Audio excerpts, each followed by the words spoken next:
kelas rawatan semua.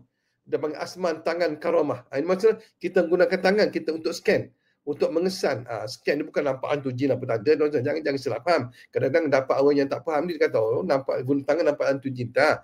Kita tuan semua tangan kita sensitif lah. Makhluk ada pun sensitif. Dia pun ada energi, kita pun ada energi semua. Bila bertemu ada satu energi dengan satu energi, maka dia akan memberi reaksi.